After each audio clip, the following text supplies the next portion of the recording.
ऐसा है कि भटकाओ मत और मूल पे आओ। मैंने क्या कहा है, यहाँ एक वर्कर आया है, वर्कर किसी को तलब कर सकता है? वर्कर तो एक, जैसे कहते हैं ना कि अणु के बिना परमाणु नहीं बनता, वैसे वर्कर के बिना कोई पार्टी नहीं बनती। तो मैं तो बिल्कुल निचले लेवल का वर्कर हूँ। राहुल गांधी जी, खड़गे साहब और प्रियंका जी की फोटो लगी हुई थी। हाथी के पांव में सबका पांव दोस्त, क्या नहीं जानते तुम? क्या रोटी को चोची कहते हो? एक नंबर 2, मैं यहां एक फलसफे को उजागर करने आया था और उसे उजागर करने की जरूरत ही नहीं। उसका प्रमाण है महाराजा रंजीत सिंह का राज। उस राज में अगर आज वो राज स्थापित होता, सबसे गौरवान्वित समा महाराजा रंजीत सिंह का राज है, सिख राज। उसमें 45% मुस्लिम भाई थे, 20% हिंदू भाई थे और 11% सिख थे। फिर भी वो सिख राज कहलाता था। क्यों? क्योंकि वो सिख कौम के गुरुओं के फलसफे पे चलता था, सरबत के भले पे चलता था, मानस की जात सब है एक है पहचान वो पे चलता था। अव्वल अल्लाह नूर उपाया कुदरत के सब बंदे, एक नूर से सब जग उपजा कौन भले को मंदे। तो उस राज में उस फलसफे का एक ऐसा प्रचलन था कि हर आदमी समृद्ध था। और महाराजा रंजीत सिंह के राज में एक आदमी को फांसी नहीं हुई। अफगानों तक के ऊपर हरि सिंह नलवा ने काफी देर तक काबिज रहे, वो समझे, जिसको कोई जीत नहीं पाया। इतनी ताकत थी, अंग्रेज सतलुज कभी क्रॉस नहीं किए। उसके बाद एक ऐसा दौर आया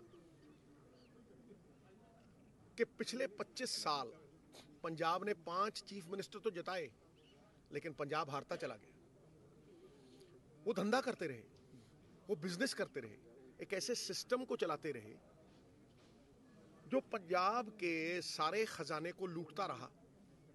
100 लोगों में ताकत सीमित रखी और पंजाब के लोगों को बेवकूफ बनाता रहा। उनका नामो निशान नहीं रहा। मैं उन सब से लड़ा हूं, सरदार बादल से लेके कैप्टन अमरिंदर सिंह से लेके चन्नी साहब आए। कोई मेरी निजी लड़ाई नहीं थी, वो पंजाब के लिए थी, समझे। और आज भी मैं कहता हूं कि जो 13-13 तोलते थे, ये मेरा मेरा करने लग गए। मेरी बस, मेरा रेत, मेरा खजाना, समझे। वो शरबत का भला कहते थे, ये कहते मेरा घर, मेरे घर का भला। घर के बाहर ही नहीं गए ये। घर को, अपने घर को सींचने के लिए इन्होंने पंजाब को बर्बाद कर दिया। Punjab was mortgaged, Punjab was kept on sale. जो स्टेट 50,000 करोड़ रुपए शराब से, 10,000 करोड़ रुपए रेत से कमाते हैं, उनसे कहीं ज्यादा खनिज है यहां। हम 4,000 करोड़। वो जो पैसा है 50-60 हजार करोड़ पंजाब का, वो अगर सेंटर की स्कीम्स में लगता है तो डबल हो जाता है। तमिलनाडु 50,000 करोड़ रुपए कमाता है अकेले शराब से, 10-10 हजार करोड़ रुपए रेत से कमाते हैं। वो जब सेंटर की स्कीम में लगाते हैं तो वो फ्री के 70-80 हजार करोड़ रुपए ले लेते हैं। ये सारा पिछले 5 चीफ मिनिस्टर जो आए, ये सारा जो पंजाब का खजाना है निजी जेबों में जा रहा है और पंजाब को कर्जे पे चला रहे हैं और कर्जे के ऊपर सूद दे रहे हैं। एक तरफ 60,000 करोड़ 1,20,000 बनता है जो खर्चा ही नहीं जाएगा कभी, दूसरी तरफ कर्जा 60,000 करोड़ का इन्होंने 70 ले लिया है। रिकॉर्ड तोड़ दिए सारे। अकाली दल 15,000 लेता था एक साल का, कांग्रेस 20,000, ये 35,000 ले रहे हैं। फिर कह रहे हैं फ्री दे दिया। अरे जब लोगों ने वापस करना है, लोगों की कमर तोड़ रहे हो, पंजाब को गिरवी रख रहे हो। कहते थे धरना नहीं देने देंगे, प्रोफेसर स्ट्राइक पे, ईटीटीटी टीचर स्ट्राइक पे, डीसी ऑफिस सारा स्ट्राइक पे, पीएसपीसीएल 17,000 करोड़ रुपए का कर्जा था, आज 25 है। दूसरा साल खत्म होगा 30, ठीक है। 70,000 करोड़ रुपए कर्जा लेंगे ये 2 साल में और उसके ऊपर 70,000 करोड़ का सूद है, समझे। ये कहते थे हम पैसे नहीं खाएंगे, ईमानदारी की दुहाई देते थे।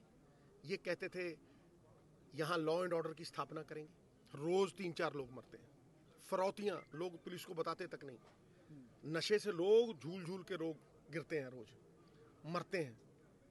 मुझे सरदार भाग सिंह मिले थे बटाला में, वो कहते बेटा मैंने जंगें लड़ी हैं, चीन के विरुद्ध लड़ा, गोलियां लगीं, मैंने ज़मीनों के बंटवारे देखे, अपने बंटवारे में लड़ता रहा, लेकिन मैं अपने पोते को नाली में पड़ा हुआ देख नहीं सकता। किसी को ये मेरा तेरा सानू की ते मैनू की छोड़ के ये सारे पंजाब को एक परिवार समझना पड़ेगा। अपने घर से ऊपर उठना पड़ेगा, लालच से ऊपर उठना पड़ेगा, पंजाब के रिसोर्सेज को स्टेट के एक्सचेकर में लाना पड़ेगा। समझे?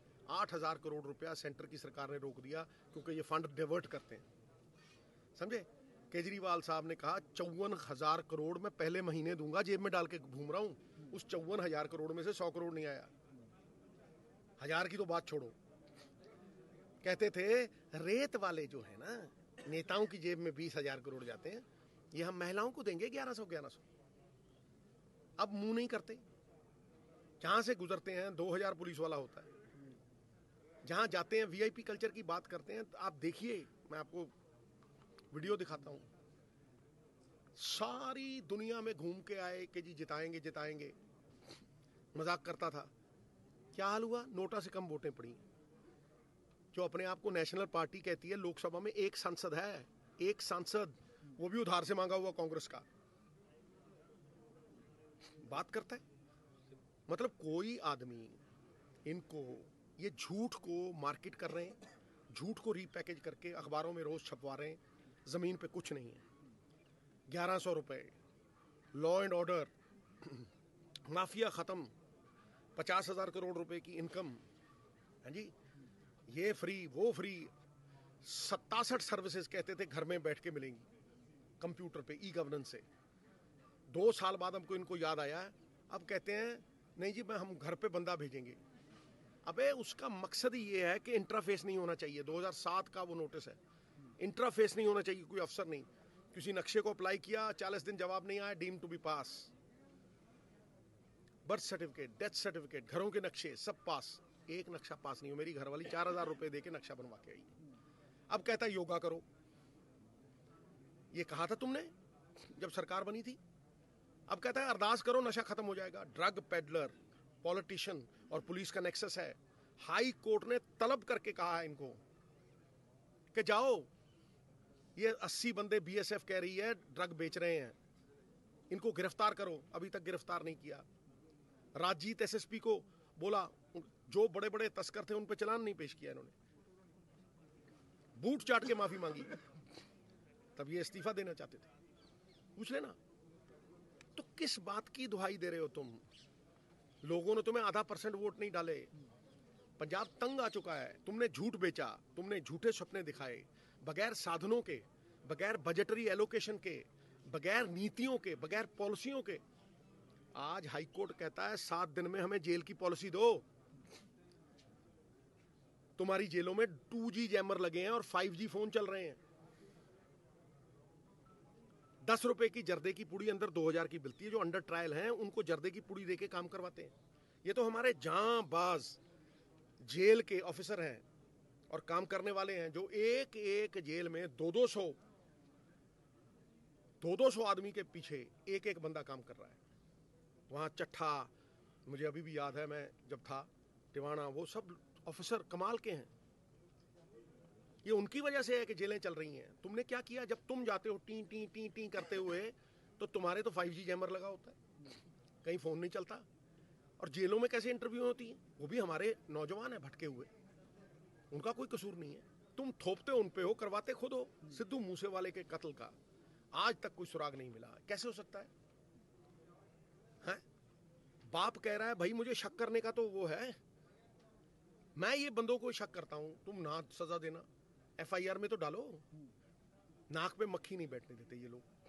सिद्धू साहब, अगर अलायंस हो जाता है, इंडिया अलायंस हो जाता है, तो उस टाइम आपका स्टैंड क्या रहेगा? मैं कह रहा हूं मेरा स्टैंड वही है जो मैंने 6 महीने पहले लिया था। आप हिला के दिखा दो।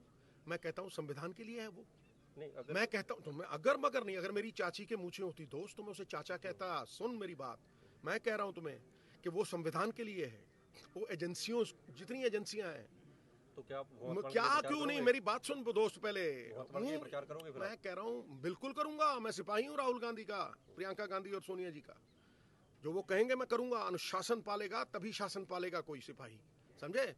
एक बात समझ लेना, वो जहां जहां से कॉन्स्टिट्यूशन अपनी ताकत लेता है, कोर्ट्स, इलेक्शन कमीशन में बंदा खड़ा कर दिया सेंटर की सरकार में, जिसको मर्जी भर दें, वहां जो चाहें कर लें, ठीक है, उनकी बात। फिर सीबीआई, रॉ, बेड़ियों में है दोस्त। और जहां जहां ऐसी बातें होती हैं, कोई क्रांति तो आती है, उस क्रांति का नाम राहुल गांधी है। क्या हुआ?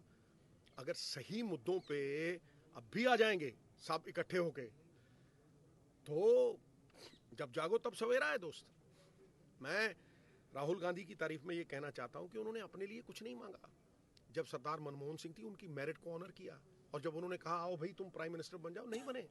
लेकिन जब विकट परिस्थितियां आईयां, तो हर परिस्थिति को झेला है उस आदमी ने, समझा नहीं? देश के लिए लड़ रहा है बगैर मांगे हुए। इसे कहते हैं निष्काम कर्म। तो मैं उस मुद्दे को अलग रखता हूं। लेकिन जहां पंजाब की बात आती है, समझौता कोई नहीं है हमारा। जब सेंटर कहेगा तो वो सेंटर के लिए हम कैंपेन करेंगे, उसमें अपने आपसी मतभेद भूल जाएंगे, क्योंकि वो अगर एक तानाशाह रजीम आ गई तो भाई विचारधारा ही नहीं रहेगी, पार्टी कहां से रह जाएगी बिना विचारधारा के। इसलिए दोस्त, मैं जो करता हूं 100 बार सोच के स्टैंड लेता हूं, लेकिन ले लिया, इंच पीछे नहीं हटता। फिर तो जो 6 महीने का था वही दोहरा रहा हूं, जाओ देख लेना। चारों तरफ अपने घेरा बना के बैठ जाता है पुलिस वालों का, है? तुम समझते हो तुमसे ईमानदार बंदा कोई नहीं। 2 महीने तुम्हारी पॉलिसी चली, उसमें तुम 400 करोड़ खा गए। 4000 करोड़ रेवेन्यू एक साल का शराब में कम हुआ। अब दमगजे मारते हो, जवाब मेरा एक नहीं दिया। वही पॉलिसी पंजाब में 2 साल से चल रही है, अब डरते क्यों? चोर चोर मौसेरे भाई, तुम्हारी दाढ़ी में तिनके हैं।